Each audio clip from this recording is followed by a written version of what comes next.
I got a call from the police saying my daughter was in an accident and had been rushed to the hospital. When I told my mother-in-law about it, just as she was about to leave for a trip, she said, "I don't care about that failure of a granddaughter. Just don't mess up my trip." Her unexpected words left me completely shocked. Why does she dislike my daughter so much? 3 days later, when my mother-in-law came back from her trip, it seemed like she didn't care about my daughter at all. In fact, she was even humming happily about delivering souvenirs to her beloved niece. But she didn't know the real whereabouts of that niece. When I opened up and told her a certain truth, she accused me of making up stories and went berserk. Still, I calmly continued to tell her the truth. Then, my daughter revealed a truth that no one knew. As a result, my mother-in-law's remaining years took an unbelievable turn. I'm in my late 30s and married. I met my husband, who's in the same age group as me, through mutual friends. I wanted to keep working after getting married, and he supported my dream to juggle work and parenting. As promised, I managed to work almost until I gave birth. Thanks to my husband's support, I was able to achieve goals at work, and my daughter grew up well. Recently, she's shown interest in cooking and often helps me when I'm off work. Our family of 3 wasn't exactly the typical household, but we were making it work and I thought we were content. However, when my daughter turned 11, my father-in-law passed away. It was colon cancer. My father-in-law was the type to endure pain silently, and by the time he sought medical help, it was too late. It seems the doctor advised him to live without regrets, but he passed away so quickly that there was no time for any action. We were all absent-minded by the sudden loss of my father-in-law. My husband, worried about his mother, suggested we bring her to live with us. I thought it would be more reassuring to have my mother-in-law at home rather than leaving my daughter alone. Besides, I couldn't possibly refuse my husband's request after he had always respected mine. So, we took in my mother-in-law and demolished the old family home to sell the land. The money earned from this was invested for my mother-in-law's future, something we had agreed upon with my sister-in-law. However, living with my mother-in-law was fraught with tension from the start. At my job, the rule is to finish work on time without overtime. But paperwork and deadlines at the end of the month often meant staying late. Dinner during these times was usually something quick, like frozen meals. Sometimes, my daughter would prepare stew or curry, but I never asked her to prepare dinner regularly since she also wanted to play with her friends. My husband had no complaints, such end-of-month dinners were common in our house. But my mother-in-law did not approve. "You're neglecting our growing daughter's development. You're being lazy in managing your husband's health with these easy meals." She even went as far as to suggest that I was intentionally ruining my own health with high-calorie meals. At first, I would apologize and take a humble approach, but after 6 months, I started feeling resentful. I wouldn't mind if my mother-in-law prepared dinner. Mom works just like Dad, so it's not fair to criticize her for the meals. If it's okay for Dad, why isn't it okay for Mom? It seems that at school, they're teaching about gender equality and to stop the mindset of because you're a woman or because you're a man, and my daughter pointed out how wrong her grandmother's way of thinking was. Previously, she would say, "It's okay, Mom, you're busy," but now she's confidently questioning and willing to listen to my mother-in-law's views too. My husband and I were touched to see our daughter's growth, but it seemed to bother my mother-in-law. My mother-in-law started to dislike my daughter for speaking her mind. She called my daughter a failure and useless, preferring only her niece of the same age. Whenever my mother-in-law spoke ill of my daughter, she did it loud enough for her to hear, which deeply hurt her. My daughter spent some time cooped up in her room, feeling really down. It's been a year since we began living with my mother-in-law. But our relationship is still at an impasse with no sign of improvement. My daughter avoids being alone with her grandmother, and my mother-in-law blames me, saying, "You're at fault for raising such an unaffectionate daughter. The cause is all on you." Although I felt a deep dislike for my mother-in-law, the fact that she didn't linger around the house and often spent time out using the money my father-in-law left behind was the only saving grace. She usually said she was going out for tea with friends and would be back at a certain time, so I just watched the clock and told myself to endure until then. One day, she began packing a brand new suitcase. It was filled with clothes and cosmetics, and I thought she might finally be leaving our home. Turned out, she was actually going on a spa trip with her friends. The plan seemed to have been made suddenly, and she babbled on about rushing to buy the suitcase, sharing details I didn't ask for. My mother-in-law's sudden outings like this, especially when she would be away for a few days, were a welcome respite for our family. I was all set to happily see her off, thinking, please, go ahead and enjoy yourself. However, at that time, I was growing increasingly anxious because my daughter hadn't returned home even though it was past the time she was supposed to. She should have been home early from school that day. I always told her to come home first before going out to play. It seemed unlikely that my daughter would leave a message with my mother-in-law, but there was a chance she might have contacted her without my knowledge. I asked my mother-in-law if there was any message from my daughter. Maybe she's tired of pretending to be a daughter who understands you and has run off somewhere.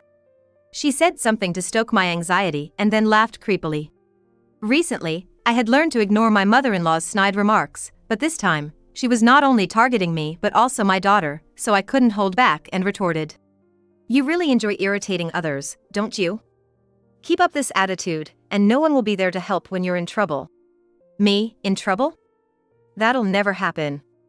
How dare you talk back to your elder, such a cheeky woman. It's because she copies this behavior from you that I dislike my granddaughter. She has no charm. Charmless? That would be you. There's nothing worse than a bitter old person. I responded, feeling annoyed inside. Just then, the house phone rang. I shifted my focus and answered, only to hear from the police that my daughter had been in an accident. In a panic, I informed my mother-in-law, who was getting ready to leave for her spa trip.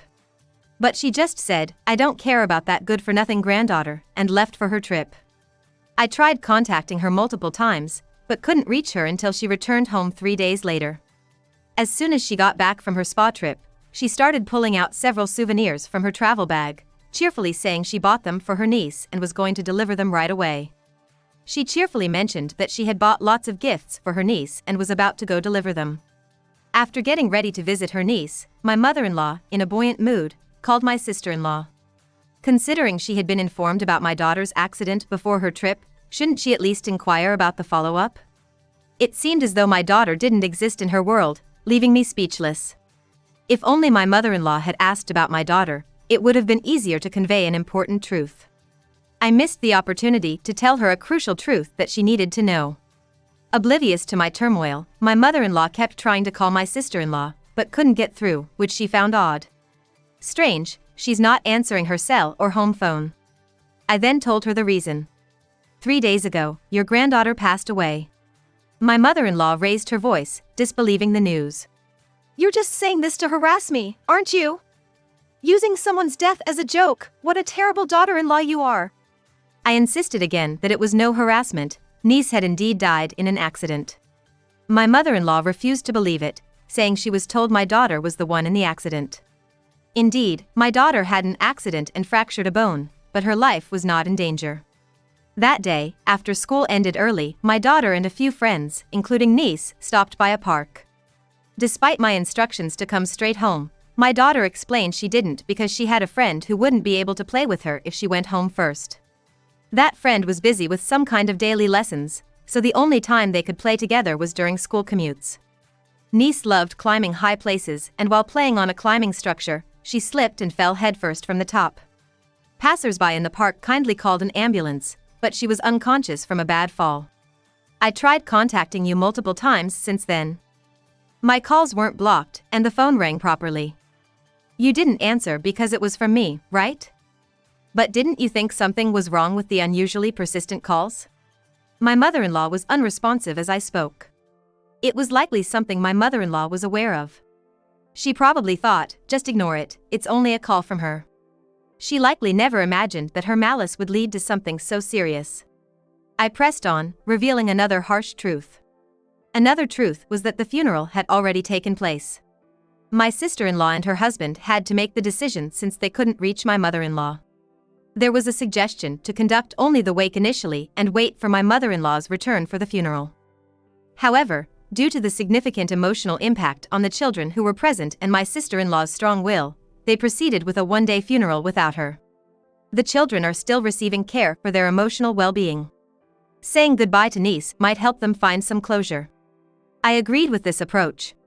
My sister-in-law was beginning to feel angry at my mother-in-law for stubbornly ignoring my attempts to contact her. My sister-in-law, clinging to niece's body, wept, saying that my mother-in-law only showed affection when it suited her and was useless when truly needed. She was partly driven by despair, questioning why she should even allow such a person to attend the funeral. Supported by her husband, my sister-in-law had managed to maintain composure until the end of the funeral, but when it came to the departure, she broke down, crying that she should be buried with niece, fearing her niece would be lonely going to heaven alone. As I told this to my mother-in-law, she yelled, "Quiet! Stop making up stories. I haven't heard anything from my daughter. Just because your daughter is disliked, do you need to concoct such elaborate tales?" My mother-in-law seemed determined to believe it was all a fabrication on my part. I explained that given her current mental state, my sister-in-law likely couldn't muster the energy to answer the phone. My husband had mentioned that my sister-in-law's husband was devotedly by her side. My sister-in-law's smartphone became unusable after she dropped it in shock upon being informed of niece's death. Given her current state, I doubt she has the capacity to think about getting it repaired. Furthermore, she probably never wants to see my mother-in-law again. Finally, it seemed my mother-in-law realized that everything I had told her was the truth. "Why did my dear granddaughter have to go first? Why is your daughter still alive?" She lamented, blaming her regretful actions on my daughter and spewing her anger. She then locked herself in her room and didn't come out for the entire day. Since niece's passing, laughter had vanished from our home. My daughter was deeply blaming herself, believing it was her fault for not keeping the promise to return home first. It's a matter of what ifs, but indeed, if my daughter had gone home first as I told her, perhaps niece's fall might not have happened. Going straight home from school without any detours was a request and a promise that was emphasized by the school my daughter attends. However, how many children actually kept that promise? In fact, there had been times before when my daughter had made detours, but I refrained from being too strict about it and turned a blind eye. Both my husband and I comforted my daughter, assuring her that it wasn't her fault. Moreover, my sister-in-law's husband also told my daughter not to blame herself, saying it wasn't solely her fault. Despite this, our home couldn't return to its usual state filled with laughter. Concerned about my daughter's well-being, I had taken time off work, but my husband had to return the day after the funeral. Usually, my daughter would greet him when he came home, but she didn't have the energy for that yet. When my husband returned, he understood the situation just by looking at my face. It had been a week since my daughter started refusing to go to school. Actually, since niece's death, there are other children too shocked to attend school. My husband and I decided to watch over our daughter and wait until she feels ready to go to school on her own. After sending my husband off, I contacted my workplace to request an extension of my leave. By the second week, my boss's tone had grown heavier. While he didn't say no, his hesitant response made me feel that further absence could change the atmosphere at work. Still, I believed prioritizing my daughter was the right thing to do at this time. At noon that day, I prepared lunch for my daughter and my mother-in-law. My mother-in-law said things like, "I don't want to eat," or "I'll eat if I feel like it," so I decided to just leave her portion outside her room. She had stopped showing up at the dining table when my husband wasn't there, saying she didn't want to see the faces of my daughter or me. My husband said to just leave her be, so I did. However, with my daughter, I couldn't do the same. Sometimes, if she didn't come out of her room, I would insist she eat at least a bit, even in a stern tone. But on this day, she surprisingly came out of her room quickly, as if she was about to leave her room even before I called her. She seemed to be coming out of her room even before I called her. "Mom, look at this." When our eyes met, she showed me several letters she was holding in her hand. In her hand, she held several letters, which she found in the pocket of a pair of pants in her closet. My daughter used to favor wearing pants, but recently, inspired by her favorite model, she preferred skirts or shorts. That's why she hadn't noticed the letters before. She asked me to read them. The sender of the letters was my niece, who had passed away. My relationship with my sister-in-law was neither particularly close nor distant. We maintained a comfortable distance. Given that my daughter and niece were close, we used to have family interactions, especially when my father-in-law was alive. However, once we took in my mother-in-law, who began to differentiate between niece and my daughter, my sister-in-law's family started to keep their distance. The letters contained heartfelt pleas from niece to my mother-in-law, asking her not to speak ill of my daughter. Niece loved my daughter and wanted my mother-in-law to see her good qualities too. When niece visited our home, she wanted to play happily with my mother-in-law and my daughter. Every letter reflected her earnest wish for the repair of the relationship between my mother-in-law and my daughter. It seemed niece was aware that my mother-in-law unfairly disliked my daughter. My grandma always says mean things to me when I played with her. Every time, she used to defend me, but grandma never stopped. My daughter told me in tears, revealing the complex relationship between the young children and my mother-in-law. On that day, we were playing in the park. Grandma came and said to me, my daughter recounted. She told me not to come home until it gets dark. She said that when I return, she would tell you that I broke our promise and took a detour. Then, she took a keychain that my daughter cherished from her backpack and threw it high up, where it got stuck at the top of the playground equipment. My daughter, who was afraid of heights, couldn't retrieve it, so my niece climbed up to get it, leading to the accident. My daughter, trying not to worry me, had been silently enduring harassment from my mother-in-law and confiding in niece about it. My niece had been greatly distressed by the situation. If I remember correctly, on the day of my daughter's accident, my mother-in-law had suddenly decided to go on a spa trip. She must have seen the girls on their detour and played a childish prank. Moreover, my daughter also apologized for lying about how she fractured her bone. Initially, she said it happened while playing with a ball. I had believed her explanation, thinking it was just a sprained finger since she was absorbed in playing and felt only a little pain. But in reality, it was a fracture caused when she was pushed while trying to protect her backpack from my mother-in-law. As my daughter opened up about this, my husband returned from work, asking if it was true. He had left work early, worried about our daughter. As we were about to go inside, it seemed my mother-in-law had overheard the conversation about niece's letters from outside. My husband was disheartened that such things had happened without us knowing and grew angry at my mother-in-law's cruel and selfish behavior. It's hard to say, but niece's fall might have been initiated by my mother-in-law's petty harassment. My sister-in-law probably knew the truth. Witnesses aren't limited to just the children. Someone who was walking by called for help and might have seen my mother-in-law's malicious actions and reported the cause of the accident to the police. Being the victim's mother, she had the right to know, and likely learned the truth after demanding answers. That's probably why she resisted having my mother-in-law at the funeral. When the full story was revealed, suddenly, we heard crying. Turning towards the sound, we saw my mother-in-law coming out of her bedroom, crying like a child. I didn't mean to be sneaky. I just came out to use the bathroom and heard you talking about my deceased granddaughter, so I got curious. My mother-in-law hadn't known that niece felt that way. She said she couldn't keep moping around for niece's sake, she needed to move forward and live longer for her. Approaching my daughter, she said, "From now on, I will show you affection too. After all, you're the child my dear granddaughter sacrificed herself to save." Her words seemed very off, so I thought it was risky to react hastily and chose not to.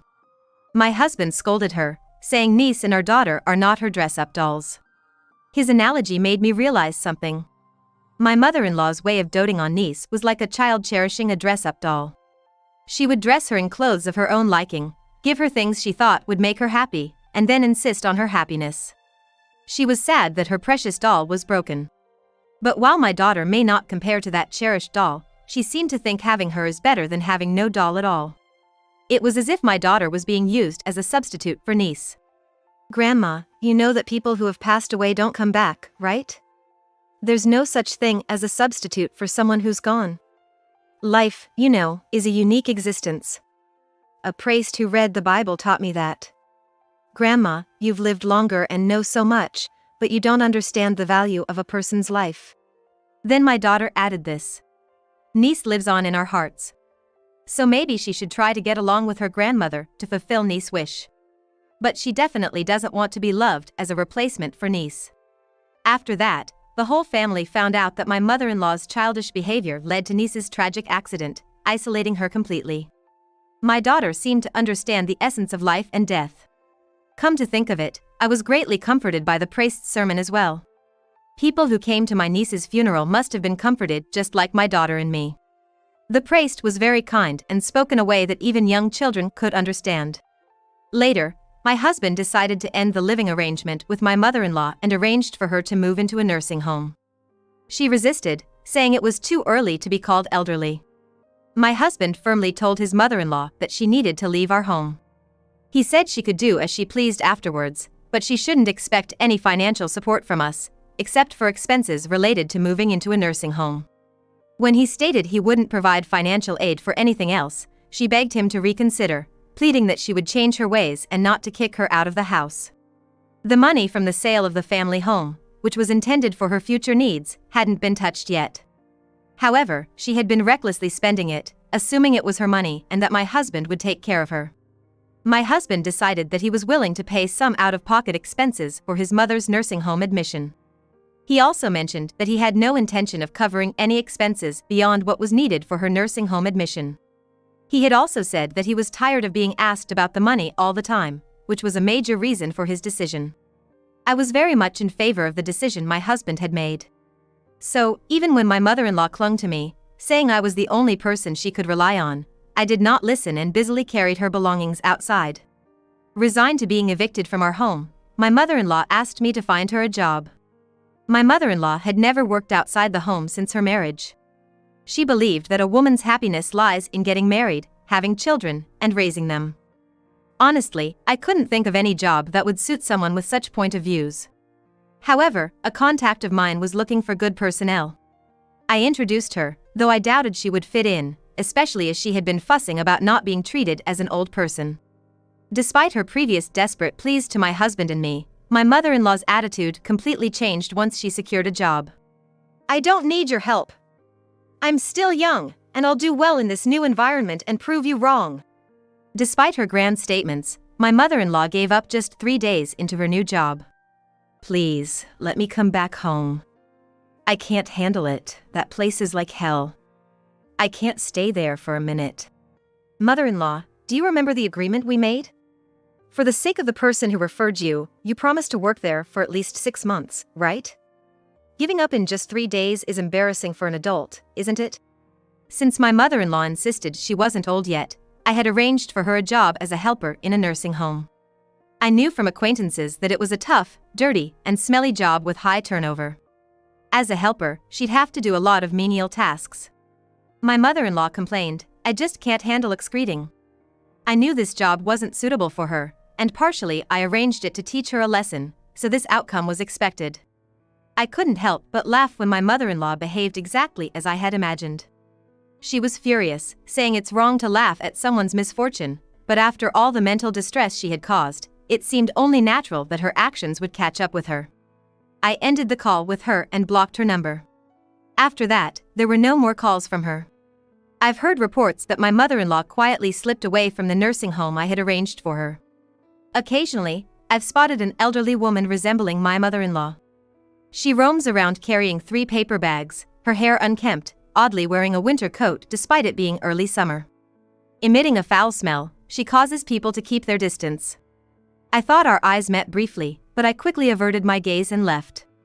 The entire family acts as if she doesn't exist. And we're no different.